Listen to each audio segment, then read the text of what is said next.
Good evening po, brothers and sisters. So, magbasa po ako ngayong gabi na to.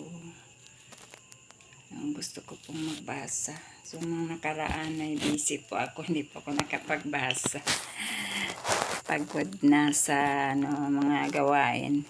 So, dito po, sabi niya dito sa lihon na binasa ko, itinuro ni Elder Dali G. Rinlon na para mabisang mapaglingkuran ang iba, kailangan natin silang tingnan ayon sa paningin ng Ama sa Langit. Doon lamang natin maunawaan ang tunay na kahalagahan ng isang kaluluwa. Doon lamang natin madarama ang pagmamahal ng Ama sa Langit para sa lahat ng kanyang anak. So, ito po yung nagustuhan ko ngayon nga babasahin sa inyo sa lihon.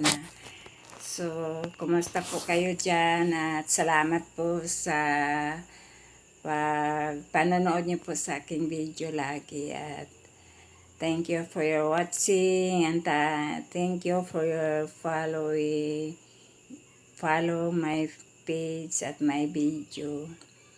At mahal ko kayo. Good night. I love you all. Thank you so much.